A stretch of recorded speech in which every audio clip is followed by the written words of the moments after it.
Hello teachers, good day, mabuhay. Ayan, how are you? How's your preparation for the let? Ayan, so welcome you all again to our new video for today. And for today, we'll have a continuation of our previous video na 1 to 25. So for tonight, we will going to rationalize the remaining 25 items. That's 26 to 50. Ayan, are you ready? Ayun. So, wag na po nating patagalin pa. Let's start with question number 1 for tonight. Ayan. Let's go with number 26. Now, I'll read the question again. I'll give you 5 seconds after to check the question and check the choices, and you need to have your own answer. Alright? Ayan. Lee obtained a percentile rank of 30 on a mathematics test. Now, Lee's parents will learn that blank. Yeah. 5 seconds, check the question, and check the answer. Now, may answer ka na? Ayan. Now, in this question, the best clue word that we have here is the word percentile rank of 30. Now, sabihin mo nga, percentile, go. Now, when you say percentile, this refers to ranking. Okay? So, meaning, pag may makita ka na percentile rank sa question, that will tell you about the performance of the student. Okay? Now, in example, ang percentile rank na po ay 30. Now, in a board exam, there's two possible interpretations when I say percentile rank mo ay 30. Now, ito po, for example, kung ikaw ay percentile rank of 30, kung anong given na number dyan, yun yung percentage ng mga estudyante or classmate na lower sa'yo. So, for example, if we say percentile rank of 30, that means 30% of your classmate are lower than you. Again na, ulitin ko. Kung ano pong given na number dyan, yun po yung percentage ng classmates mo na mas mababa sa'yo. Okay? Now, in 30, i-minus mo siya sa 100. Kasi when I say percentile, by 100 yon. Tama? So meaning, 100 minus 30 is equal to 70. Now, yung answer na yon, part ka naman ng upper percent. Ayun, in short, you're part of the upper 70% or 30% ng mga classmate mo mas mababa sa'yo. Now, in this example, what is the answer? Okay, so unang-una, mali yung alpha, 'di ba? Wala pong percentage na nakalagay. Mali rin po yung letter D and letter B. Again, kasi percentile rank ang pinag-usapan natin dito, there should be ranking, there should be performance. Tama. Therefore, the best answer for this will be letter C. As Lee obtained a score higher than 30% of the students in class. In short, again, kung anong numero nakalagay sa question, yun yung percentage ng classmate mo na mas mababa sa iyo. In short, 30% pala ng classmate ni Lee mas mababa sa kanya. Nakuha ba? Okay? Pag wala pong letter C, you look for part si Lee ng upper 70%. Okay?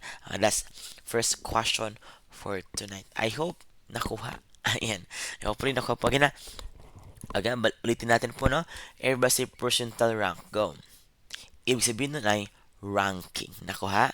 Kung anong percentile nakalagay, yun po yung number of percent mas mababa sa'yo. Meaning, 30% scored lower than Lee. Okay? Tapos, ang given na yan, i-minus mo sa 100. So, that's 100 minus 30 is equal to 70. Therefore, part si Lee ng upper 70%. Again na, dalawa pong interpretations ang lumalabas sa board exam. Can be 30% lower than Lee or part siya ng upper 70%. Alright? Let's go with number 27. In his desire to finish the content of the syllabus, Sir Max just lectures while the students listen. Now, which principle of learning is violated here? Now, check the question and have your answer. 5 seconds. Ayan, sige. Check mo, check mo. Now, ano pong clue word natin dito? Para matapos yung content, ang ginawa ni teacher, nag-lecture na lang. Tama. Talang, when we say lecture, one way, two way. Ang lecture po ay One way, tama. Kasi pag two-way yun, discussion yun. Therefore, pag lecture, one way siya. Now, kung one way pala yung lecture, ito ba ay active ang bata or passive ang bata? Passive. Kasi nga, one way ang bata tagatanggap lang. Tama? So, then short, ano po ba yung binaviolate ni Sir Max? Ay, hindi po yung alpha. Sabi ng alpha, cooperative, collaborative. Tama? Sabi lang yung 7 is passive ang bata. So, wrong din yung letter B. Na B is personal discovery of meanings. Pangit din yan. Now, C or D? May objectives ba na nabanggit sa question? Wala. Therefore, ano pong sagot natin? Goods. You answer letter C. Learning is an active process. Why? Pag nagle-lecture ka, ang bata tumatanggap lang. In short, passive lang sila. So, anong binayolate mo? Yung principle na learning should be active. O, go with letter C for number 27. Ayan. Let's go with number 28. Teacher Edward is a very excellent PE teacher. Now, he started teaching volleyball to his grade 1 class.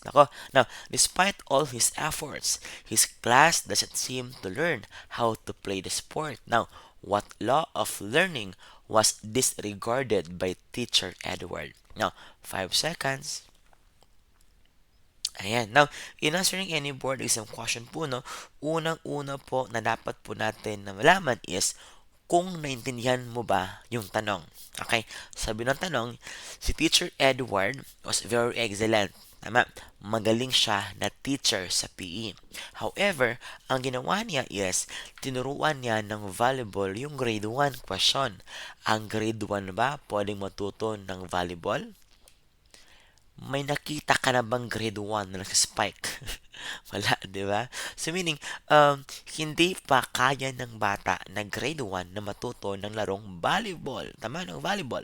Therefore, ano po ba ang hindi niya kinonsider na law? Effect, disuse, readiness, or exercise. Now, take note, yung alpha, Charlie, and delta are all under connectionism. Tama? So, therefore, tanggal dyan yung law of disuse. Now, what's the answer? We know for sure hindi yan effect. Kasi ang effect kasi is in reference to the consequence of behavior. Tama. The motivation given by the environment after mong gawin yung isang bagay. Pag maganda yung behavior, pag maganda yung motivation binigay, i-continue mo yon. Tama. Pag pangit naman yung response na binigay sa'yo, hindi mo na uulitin yun. Tama? Kasi nga, pag positive consequence, yan, pag positive consequence, strengthens the behavior. Pag negative consequence, weakens the behavior. Yun po yung law of effect natin. So, hindi po siya pwedeng sagot. Tama? Now, question. Sabi ba ng question, kulang ang bata sa practice? Hindi. Therefore, wrong dyan yung exercise. Tama? Kasi pag exercise, it means what?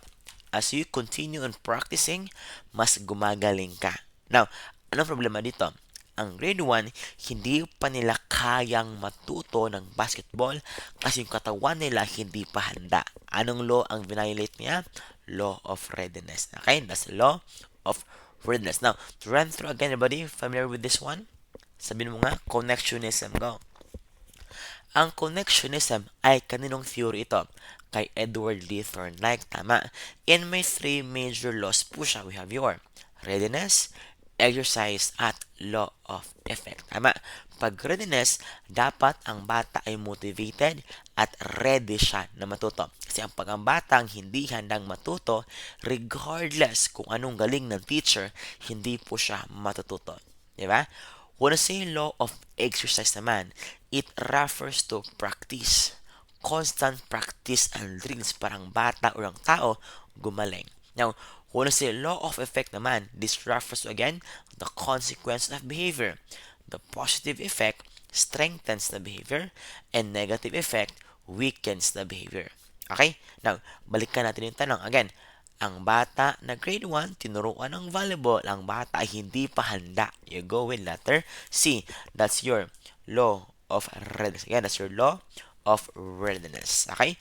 Let's go with 29. Psychologically, there is unity in all learning. However, there are distinct types of learning that are recognized. One is affective learning that involves your what? Now, Ano bang clue word natin sa question na to? Ang clue word mo dyan ay affective. Tama? Sige, check the choices first and choose your answer. May sagot ka na? Okay. Now, remember that when I say domains of learning, we have three. We have your CAP. Sabihin mo muna, CAP. Go. That's C-A-P. C is cognitive, A is affective, and P is psychomotor. Ang tinatanong dito ay affective. Tama? Now, pwede bang delta? Concepts and facts ay under sa cognitive. And C naman, ang facts at information ay under cognitive pa rin. Yung B naman na senses ay under ng psychomotor. O you answer what?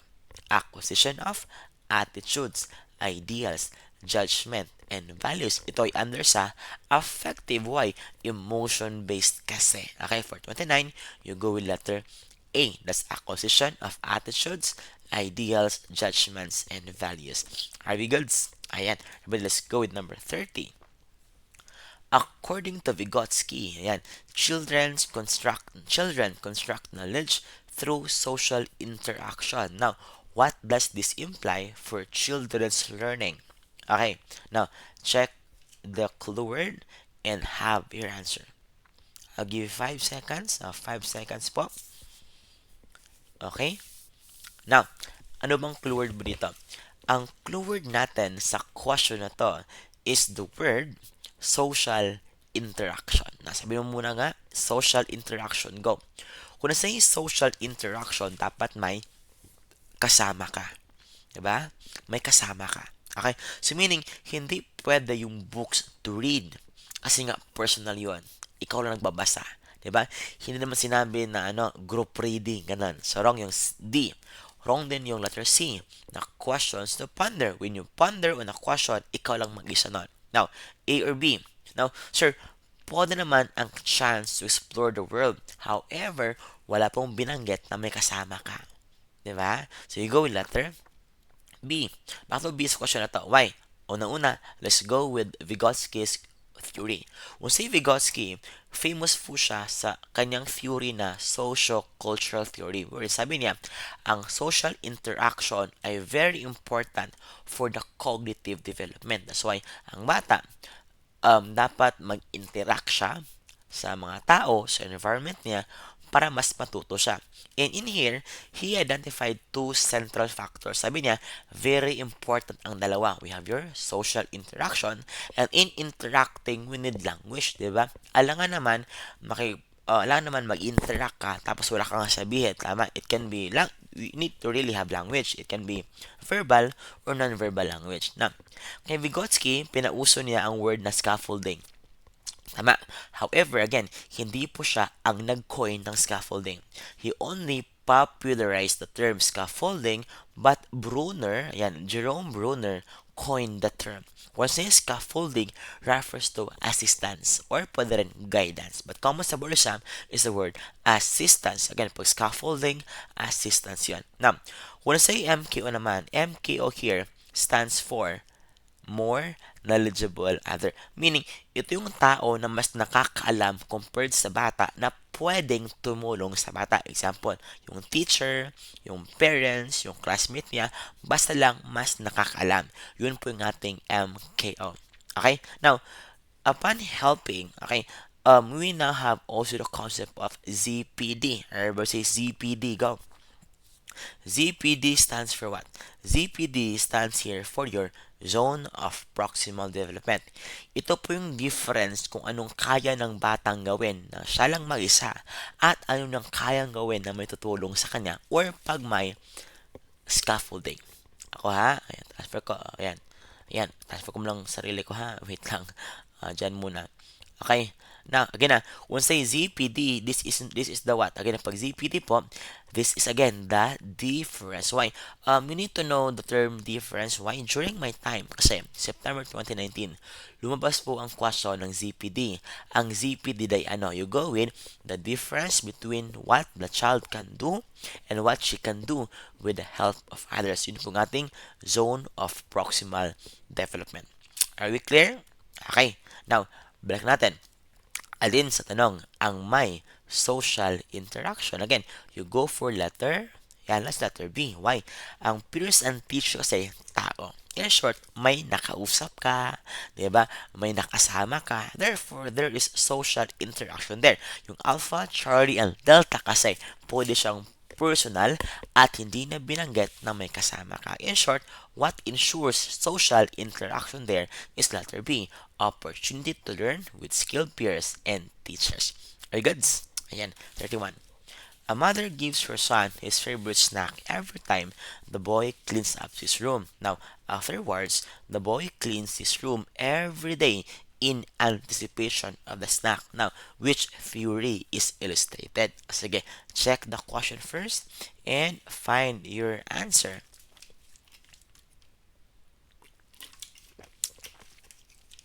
And anong clue natin dito?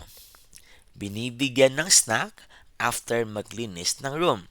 And later on, naglilinis na siya para may snack siya. Tanong, ang snack ba ay ano? Ang snack ay reward. Tama? It's a form of reinforcement. Tama? Binabago mo ang behavior ng isang tao sa pamamagitan ng pagbibigay ng mga reward or reinforcement. Now, anong klaseng conditioning ito? We'll know for sure hindi pwede yan classical and Pavlovian. Kasi nga, pare-pareho sila. Tama. Kasi remember, classical was developed by Evan Pavlov. Therefore, it can also be called Pavlovian conditioning. And sa board exam, pag pare-pareho sila, hindi sila sagot. Therefore, alpha and delta automatic X yun. Tama. Now, B or C. Of course, you go with your operant conditioning. Why? When say operant, again, pag operant po kasi, ang ating concept dito dalawa. It can be reinforcement, it can be punishment. Tama. So, you go with letter C, operant kasi nga may reinforcement na binibigay. Okay, again, you answer letter C for number 31. Okay, now, when say operant again, pare-pareho po siya sa ating law of effect. Kasi nga, ang law of effect po natin, nakabase ito sa operant conditioning mo. When say operant, ang primary theorist po nito ay si B.F. Skinner. Diba? Meron siyang concept ng positive and negative reinforcement and positive and negative punishment. Ano po natin ito? Ganito po yan. Na unang-una, when say reinforcement, binibigay ito if ang bata may nagawang maganda. So meaning, regardless kung positive or negative reinforcement man yan, the point is, ang bata may ginawang maganda. That's why you give reinforcement. Now, ang term naman na positive at negative, nakadepende sa anong ginawa mo. Kung binigyan mo ba or may kinuha ka. For example, binigyan mo ng reward. Ang po doon ay positive reinforcement. Binigyan mo ng something favorable. That's a positive reinforcement. For example, ang bata na perfect sa exam, in good behavior, you provide reinforcement. Ang ginawa mo, binigyan mo ng candy. Binigyan mo, in positive reinforcement yan. Nakuha? Now, sir, what if ang bata pumasa? Ang bata ang taas ng score. Ginawa ko is, in-exempt ko siya sa exam. Meaning, tinanggal ko ang exam kasi maganda yung behavior na. At ang po dun ay negative reinforcement. Why? Pag negative kasi, kinuha mo. Ganyan, pag negative kasi, kinuha mo siya. Are we clear? Pag positive, bigyan mo. Pag negative, kunin mo. Pag reinforcement naman, pag maganda yung behavior na. Are we clear? Okay, tell me. Everybody, na perfect siya. So sabi mo, good job. Ito yung positive reinforcement. Diba? Okay. Ang jowa mo, um, magdamag, nagtrabaho. Sabi mo, ako na manghugas ng plato. Ano yon? Negative reinforcement. Hindi mo na siya pinaghugas ng plato. Let's hear again. Negative reinforcement pag tinanggal mo ang something unfavorable sa kanya kasi maganda yung ginawa niya. Okay? Now, once yung punishment naman, ginagawa or binibigay ito pag ang behavior na ginawa niya ay pangit. Okay, example, ang bata bumagsak. You give punishment. Tama. Sir, sa pagbagsak ng bata, binigyan ko siya ng extra homework na sa positive punishment. Why? Binigyan mo kasi. Ganun, pag positive punishment, binigyan mo kasi pangit yung behavior niya. Yan pag positive punishment, may binigay ka na something unfavorable sa kanya kasi nga pangit yung behavior niya. Sir, what if ang bata bumagsak? Ang ginawa ko is, kinuha ko na lang yung cellphone niya. Kinuha mo, in short, is what? Negative punishment naman. Are we clear? Again na, ulitin natin. Kung say reinforcement, binibigay ito pag maganda yung behavior na. Punishment naman, pag pangit yung behavior niya. Pag may binigay ka, positive yon. Pag kinuha mo naman, negative yon. Are we clear? Balik tayo, buddy. Ang bata bumagsak, binigyan mo ng extra homework. Positive punishment. Okay? Ang bata na perfect, so in-exempt mo sa exam. Negative reinforcement. Okay? Ang bata na perfect, so pinakain mo sa Jollibee. That's positive reinforcement. Tama? Ang bata bumagsak, kasi kinuha mo yung cellphone niya. That's negative punishment yan. Are we clear? Okay? Nag-review ka ng whole day. Pag-uwi mo ng bahay, sabi ng jowa mo, good job, baby. Ayan. Ang tawag doon, positive reinforcement yan. Nako ha? Okay. Ang jowa mo, matigas ang ulo. So, sinaksak mo siya. Ano yon? Positive reinforcement. Kasi nga, binigyan mo ng kutsilyo, di ba? Pag hinugot mo, ganon, tawag nun, negative punishment na yan. Are we clear? Ayan. Okay? Let's go with number 32. Balik ko lang yung ulo ko sa baba. Ayan. Okay. 32 tayo na. Mark was walking by the road to buy vinegar. Now, suddenly, a black snake bit his right foot and left him very terrified for the rest of the day. Now, since that incident, he has held immense fear towards all snakes. What concept is best illustrated in that scenario? Now, wag na wag ka nang mag-overthink, ha? Hanapin mo lang yung clue word mo, tapos you tell me what your answer is. May clue word ka na. May sagot ka na. Okay, now, anong clue word mo? Ito lang. All snakes, diba? Kinagat ng isang ahas na takot sa lahat ng ahas. Yan. Takot ka ba sa ahas? Anong klaseng ahas yan? Ayan. Now, kasi yung isa lang kumagat sa kanya, natakot siya sa lahat. Therefore, huwag ka na mag-overthink. Ang sagot mo dito ay stimulus generalization. Kasi from the word general. Diba? Therefore, pag generalization, isa lang kumagat sa'yo, natakot ka na sa lahat. That's what generalization.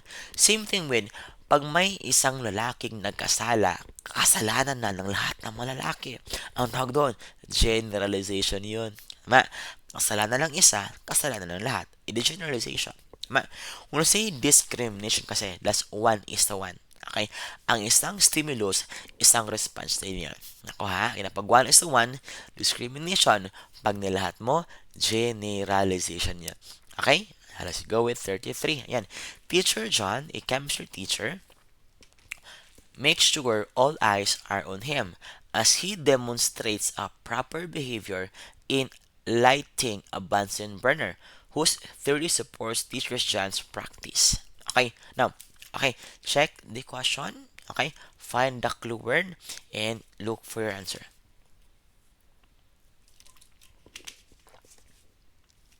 Yon, may sagot ka na?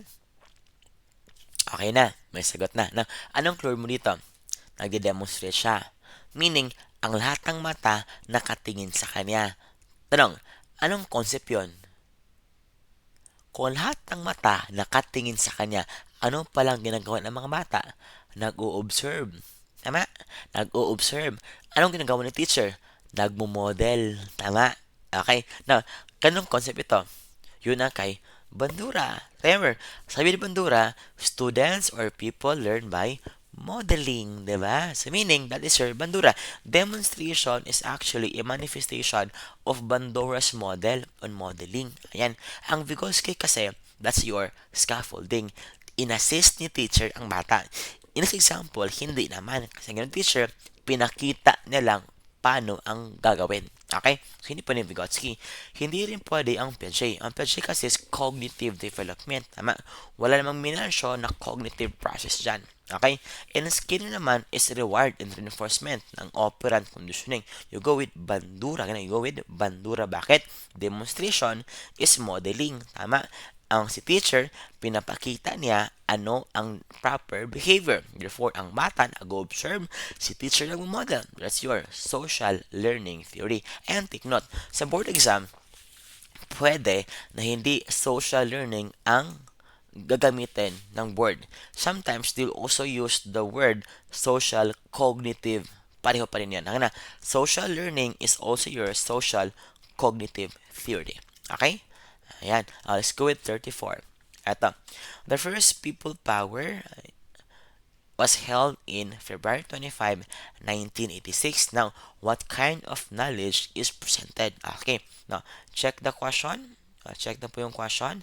And then, go with your answer. Yan. Ano ba ang concept na nilahad? That's very trivial. Sabi na niya, the first people power was held in February 25, 1986. Tama. That's a form of declarative knowledge. Unang-una, mali dyan yung ating metacognitive.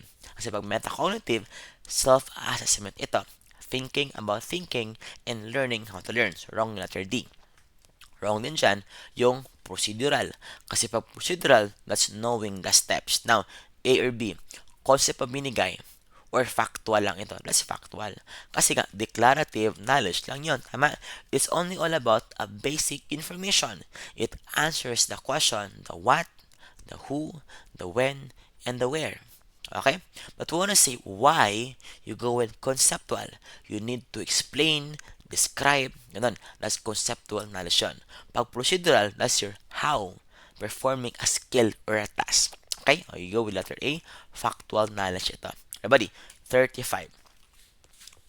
Which, when a child calls a small animal that looks like a little bit like a dog, he thinks and calls it a dog. What learning process is illustrated on Piaget's cognitive development theory? Okay, check the question first, find your clue word, and you tell me what is your answer. Okay? Now, anong word dito? Anong nangyari pag tinawag ng bata na aso yung mukhang aso pero parang hindi naman talaga siya aso? Mukhang aso lang, di ba? Parang ikaw, gano'n. Charot. Okay, now, ano po yan? So, unang-una, hindi po yan equilibrium kasi equilibrium means balance. The balance between accommodation and assimilation is your equilibrium. Hindi po siya. Hindi na po yung conservation. Okay? Now, ang conservation kasi, ito yung way of logical thinking ng bata na kahit binago yung isang aspect ng isang bagay, mananatiling yung pa rin yung isang bagay. For example, may tubig dito, di ba?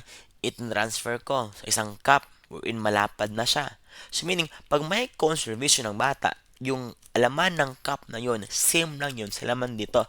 Doon iba yung itsura na, pareho pa rin yun. That's conservation. Ang ginapa conservation, kahit baguhin man ang itsura ng isang bagay, yun at yun pa din yun. That's conservation. Okay? Now, accommodation, assimilation. Ano natin to? When I say assimilation, you add in information to your old schema. Meaning, wala kang binago sa concept mo. Nag-add ka lang ng information dito. And commonly, ito yung mga first time experiences natin. And commonly, wrong pa ang pag-add natin. Why?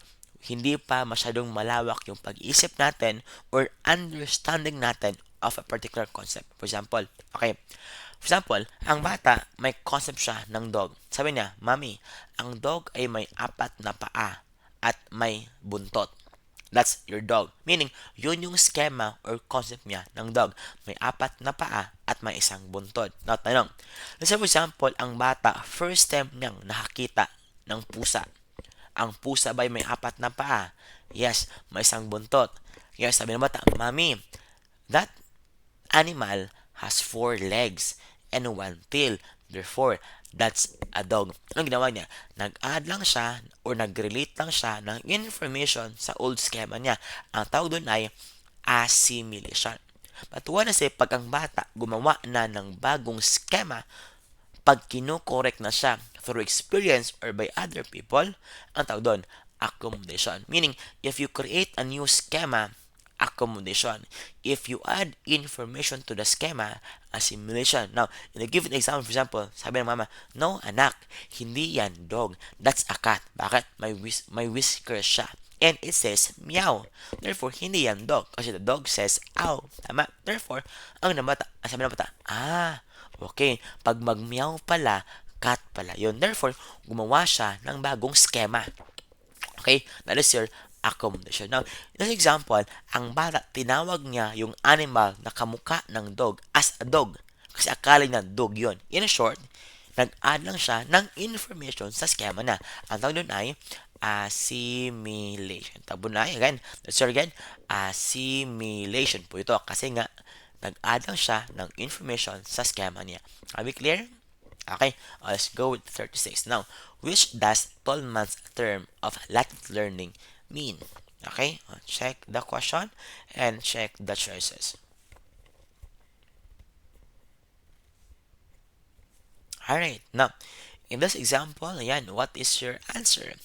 Anong clue word dito? Ang clue word mo dito ay yung term na latent learning. Okay, ang latent learning ay ano? A, B, C, or D? Ang sagot, B. Bakit B? Kasi mahaba. 'Di ba? When I say latent learning kasi, ito yung learning na nakatago. Okay?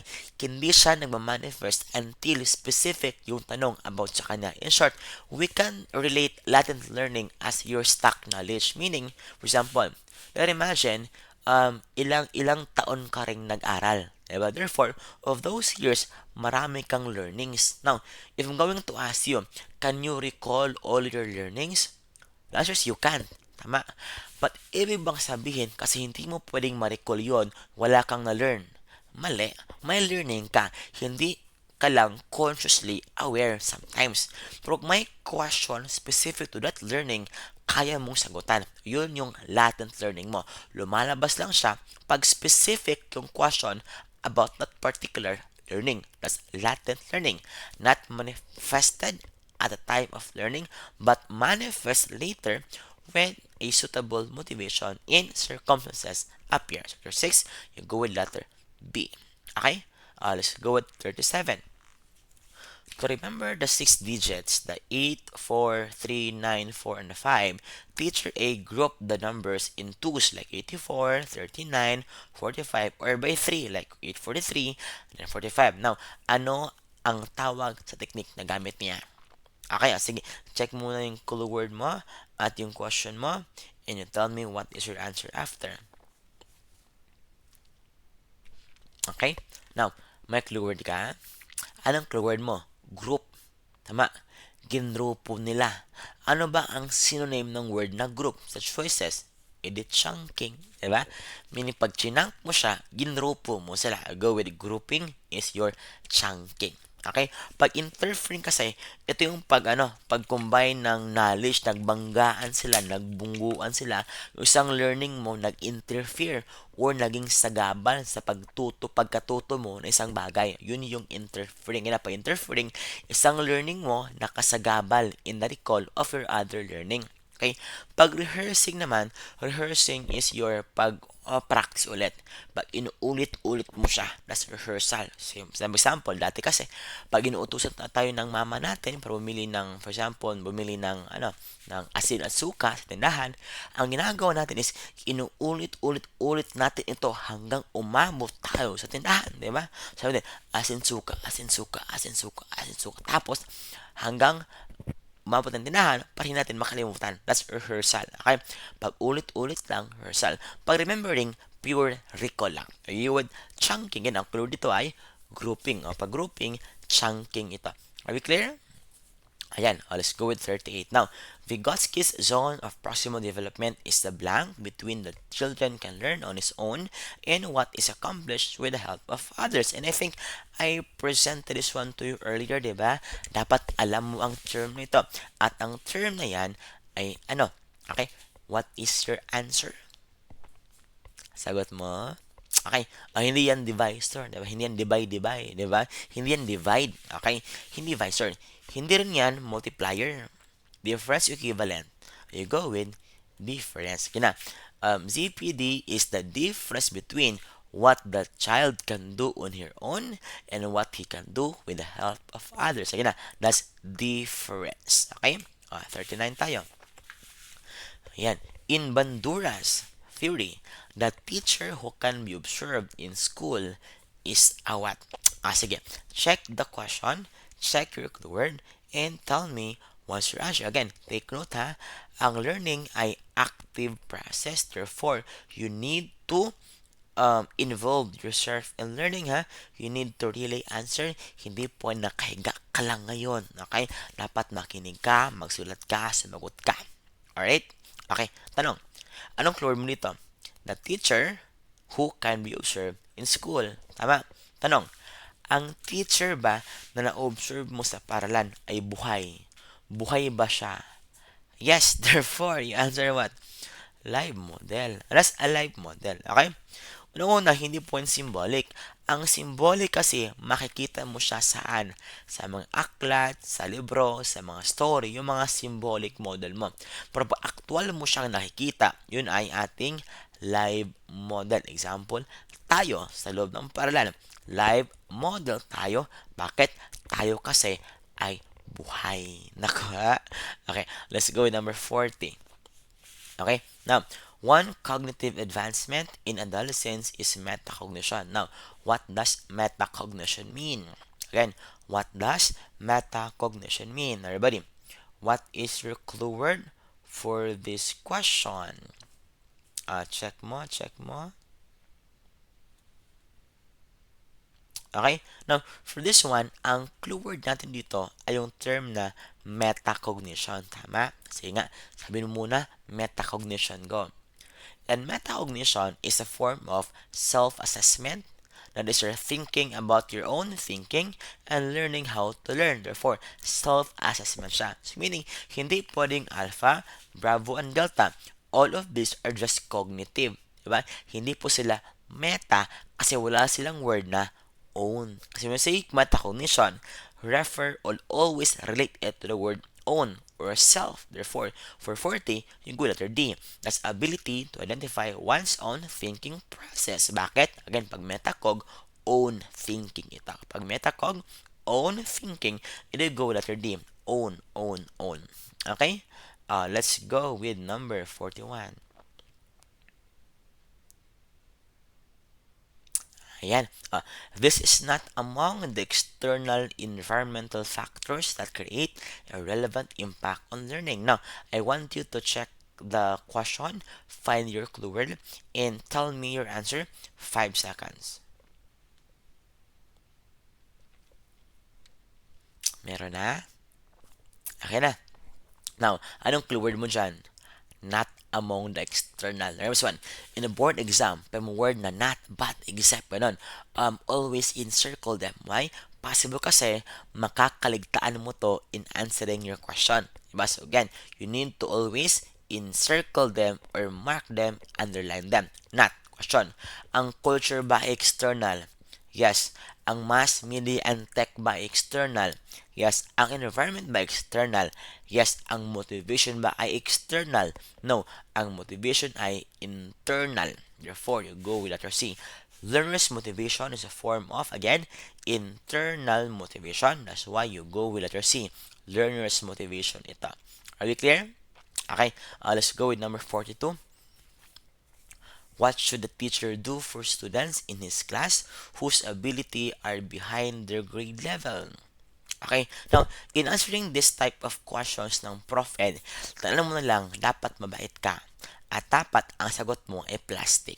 Dapat nga sa board exam, either mabait ka or plastic ka. Naku ha? Ayan, plastic ka ba? Okay, now, for this one, okay, pwede ba ang letter D, give them work on the level of the other students and work a little above the classmates level to challenge them? Pangit, hindi siya akma sa developmental stage ng bata. Okay, pwede bang give them same work as other students? Pwede ba? Mali. Kasi nga, unang-una, behind na siya. So, bigyan mo ng, alin, same or appropriate sa level niya. Now, A or B? Of course, you go letter A.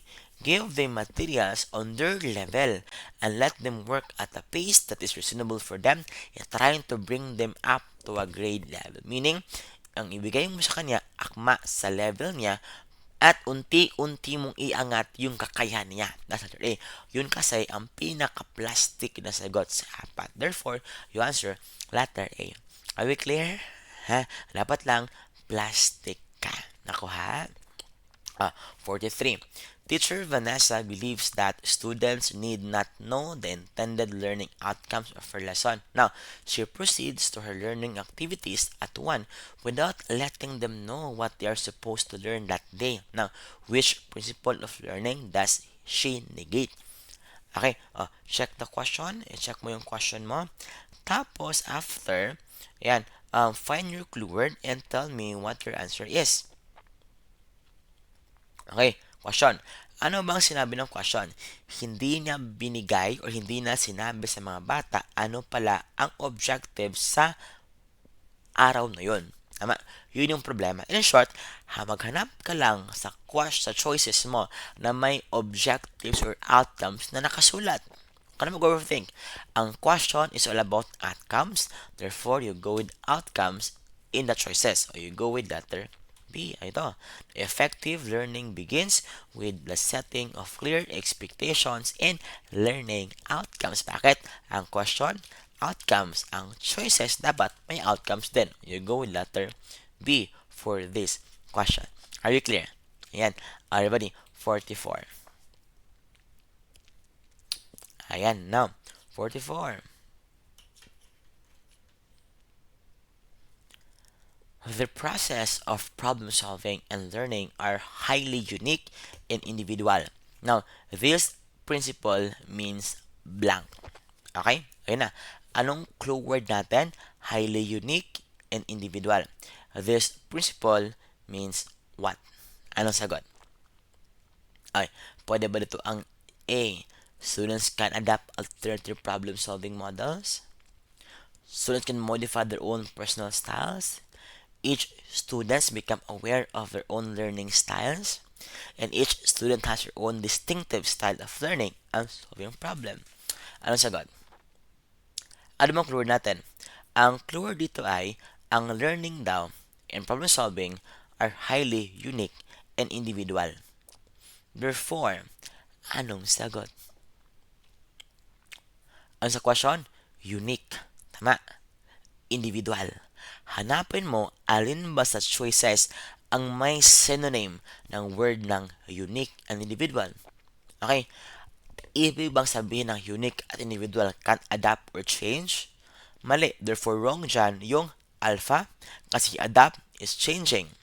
Ang B naman, modify is changing. Ang C naman is changed. Pare-pareho sila. You go with letter D. Each student has what? Distinctive style. When say distinctive, ibig sabihin nito ay unique o you go with letter D. That's each student has own distinctive style. Are we clear? Ayan. Everybody, 45. In the 4 A's of facilitating learning, the first thing that a teacher should do is, now, simple lang yung tanong, alin ba dyan yung nauuna? Ang take note, facilitating learning ito. Therefore, we are the guide on the side, not the dispenser of knowledge. Now, kung guide on the side ka, therefore, you're very learner-centered. Now, kasi learner-centered ka, anong sagot mo?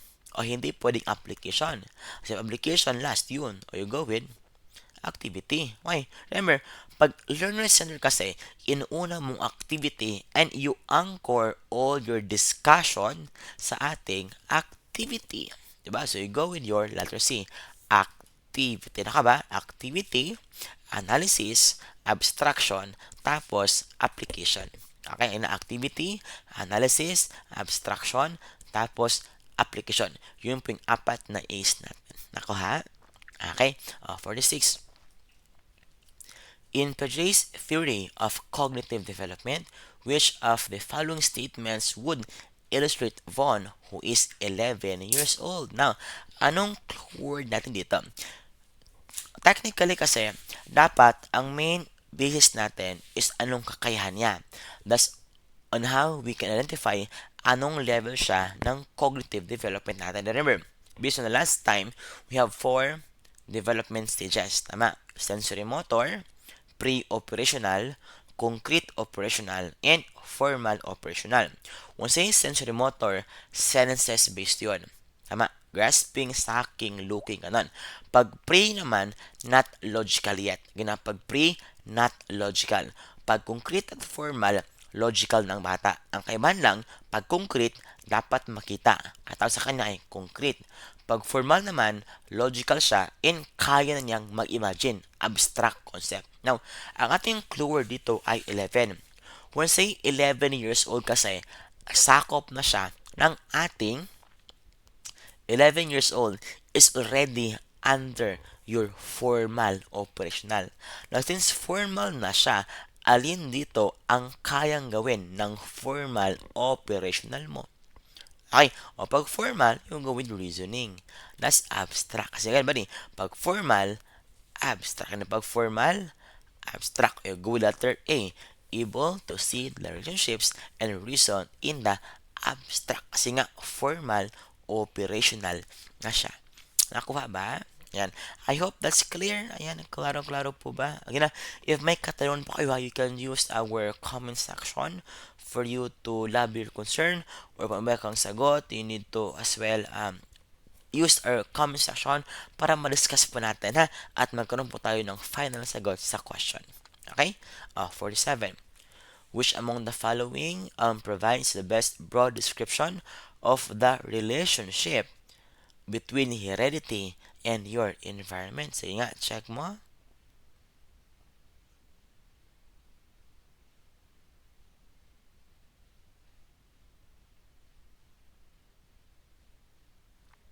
Ayan. Now, what is your answer? Okay, ano po ba ang epekto ng ating heredity at environment? Nang unang-una, when you say heredity, heredity refers to your genes. Genetic yon. Pag environment naman, that refers to your social, yung mga outside factors mo. Tama? Question. Pwede ba dyan yung letter A? Heredity is the primary influence when environment affecting development only in severe situation. May greater ba sa kanila? Actually, wala. Relative yun. Diba? We cannot totally say na heredity ang primary or environment ang primary. So, wrong dyan yung letter A. Okay? So, meaning, kung wrong ang A, wrong din po dyan yung letter C. Sabi kasi na C, environment yung major. Okay? Now, B or D. B or D. Tama ba na equal sila? Actually, no. We cannot totally say na equal. Relative po siya. May ibang mga tao na greater environment factor nila, may ibang tao naman greater din yung genetic factor nila. Meaning, we cannot totally say na all individual more ang heredity or more environment nila. Relative po sila, meaning depende sa tao. Therefore, go letter D. Heredity directs individual's potential and environment determines whether and to what extent that potential can be expressed. You go with again, that's letter D. Ang genetics mo, nabibigay ng potential mo. And to what extent ma-express yung potential na yon, that can be under your environment naman. So you go with letter D for number 47. Okay? Everybody, let's go with 48. And for 48, Teacher Franco gives the class specific topic as assignment which they have to research and pass the following day. Now, however, the students could not find any information about it. What method should Teacher Franco use to teach the assignment? Now, I want you to read the question again. Mark your clue word and tell me ano kaya ang magandang isagot sa tanong na to.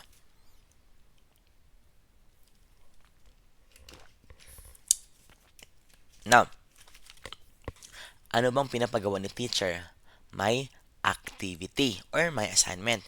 Pero ang problema, walang mahanap na content or information ang mga bata about the topic. Now, anong gawin mo? Kasi wala silang mahanap, edi ituro mo kaagad. Diba? Anong method gawin mo? Hindi pwedeng discovery. Kasi nga, wala na silang mahanap. O hindi pwede ang project. Hindi po rin demonstration. You go with lecture. I-lecture mo na lang. Kasi unang-una, ang bata walang idea at walang available information. Meaning, ibigay mo siya through direct instruction. And the best example when you say direct instruction is the lecture method wherein ang bata tatanggap ng information from you, their teacher. Okay? Now, when say project method kasi, ang hanapin mo sa board exam nito ay yung word na product. Pag may product or output na pag-uusapan, that is your project method. When say discovery naman, yun po ay first-hand experience. Meaning, ang bata mismo yung naghahanap ng information. Okay? Let's go again. Discovery yon. When say demonstration naman, ginagamit natin ito if unang-una kulang ang material or pag skills ang itinuturo natin. Kaya pag may step by step or skill ang ituro mo, i-demonstrate mo or ipakita mo. Okay? But pag ang bata walang mahanap na informasyon, you go with again, that's lecture method, meaning sabihin or ibigay mo agad yung content. That's lecture method. Naka ba? Pero question, ang lecture ba one way, two way? One way ito. Teacher-centered or student-centered? Teacher-centered ito. Okay? Do traditional siya, but again, applicable siya pag unang-una, pag walang available information na mahanap, and at the same time, if kulang ka sa oras sa pagdidiscuss, you go with lecture method. Okay? Alright, buddy. O sige, sabihin mo sa akin nga, buddy. When say project, ang clue word ay may output. Very good. Pag discovery, ang clue word ay first-hand experience. Tanong, kailan ginagawa ang demonstration? Pag skills ang itinuturo. Ang lecture, pag walang available na information sa content mo. Okay? 49 tayo. 49. Learners must be developed not only on the cognitive, psychomotor, but also in the affective. Why is the development of the latter or the affective is important? Remember, in the curriculum ngayon, remember, tatlo yun, di ba? That's CAP, C-A-P, Cognitive, Affective, Psychomotor. Now, tatlong yun, hindi pwede na wala kang affective. Why? According to the K-12 curriculum, the curriculum is value-laden. In short, in every lesson, there should always be value integration. So, meaning in short, hindi pwedeng mawala ang affective aspect na question. Bakit hindi siya pwedeng mawala? Bakit? Okay, pwede ba ang A, sound value system? Pwede. Their actions are dominated by their feelings. Pangit, negative. Wrong ang B. It helps them develop adequate knowledge of good action. Pwede. Okay, awareness of the consequence of their action is sharpened. Pwede. Alin dyan yung umbrella? Ang umbrella, remember, ang feelings mo, ang good action mo, at ang consequence ay under sa ating sound value system. You go with letter A. It helps them develop a sound value system. Ito ay very general po ito.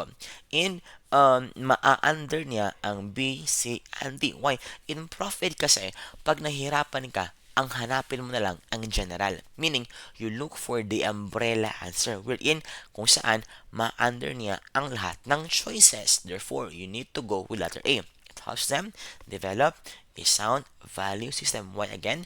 Under ng A, ang B, C, and D. That's B, C, and D. Are we clear? Ayan. Everybody, let's go with 50. Devices can make a lecture more understandable and meaningful. Now, what is the most important thing a teacher should consider in the selection and utilization of instructional material? Or in short, alin ba sa choices na to ang criteria mo in choosing your materials or IM? The objectives, the availability, the attractiveness, or degree of interest on the part of students. Actually, yung apat na dyan, criteria yan. Tama? Sige nga, ano ba ang sagot mo sa question na to? Everybody, what is your answer to this question? Okay? Everybody, what is your answer? What is your answer? Okay, now, for this one, you answer A. Okay na, you always answer A, the objectives of the lesson. Why? You only answer learner pag nakasulat talaga nature ng learner. Okay na, in terms of IM, dapat dyan is nature ng learner.